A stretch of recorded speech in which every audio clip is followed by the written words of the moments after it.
Good evening, everybody. I just wanted to take a second and let you know about a mistake that I made this past week that I don't want you to fall into the same trap that I did. So, we had a situation with a student, and it's a new student to the school who had a behavior concern, a behavior issue.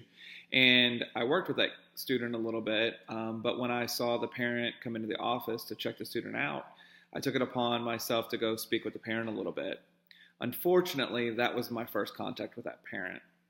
I will say the parent was very understanding and accepting of what I had to share, but it was, pretty bad that her first experience at the school was with me giving her something negative about her child. With that being said, what I would like to share with you once again is that if you have not taken an opportunity to touch base with your students, parents, since school started, to share something positive or some kind of feedback, or even just open the door of communication to say, hey, I'm just checking in to see how you're doing as a parent adjusting to the grade level we're in. I'd encourage you to do that before progress report time, which actually is next week. I know Anitra has mentioned something in the newsletter the past couple weeks about making that connection. It's critical. The reason I felt the need to do a video is because, a lot of us aren't reading the things that come through, but this is really, really important. Relationships matter so much. We are within the first quarter. We have plenty of time to get the parents and families on our sides. But if anything, we want them to know that we really, truly care about their kid. We're not just here to be militant or to discipline or to say you're going to do it my way and no other way.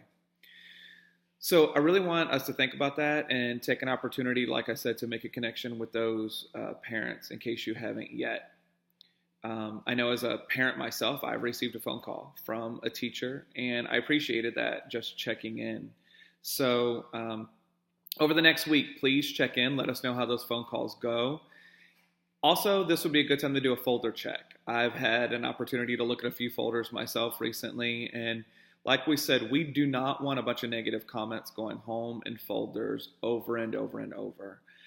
If you have found yourself calling for negative reasons a lot, think of how you're going to turn that around to make some things positive take place.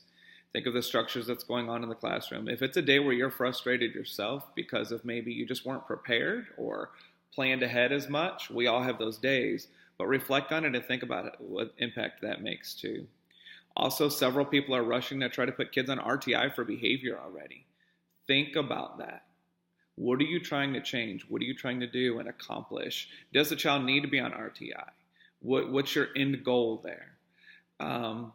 And also look over the student. If you can't answer these few questions, you definitely shouldn't be thinking about disciplining a child for any major reasons or doing RTI. Of course, unless they peed on the bathroom floor like we had one today and hit somebody, those of course. But think about that. If that's pervasive behavior, if you can't answer how many siblings that child has, where the kid came from, where their family is from, the background that they have, what their interests are. If you haven't taken an opportunity maybe to share some time at lunch or just some one-on-one time asking them to come in to make those connections, then slow down a little bit, make those connections.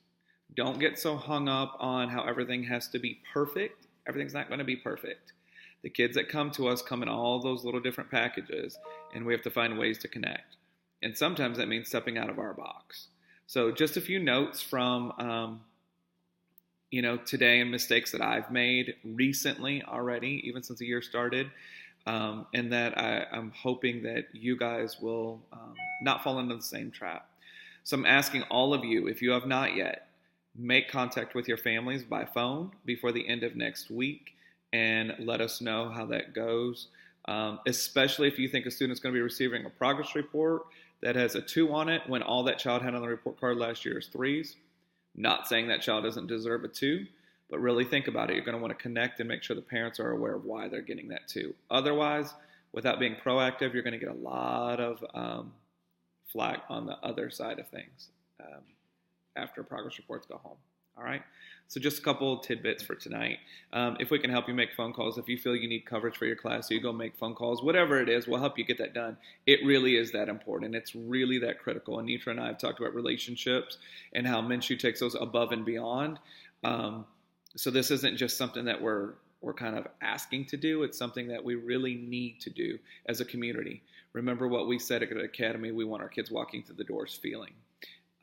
Once again, if I can support you, if Anitra can support you in any way getting those calls done, let us know. All right, have a great night.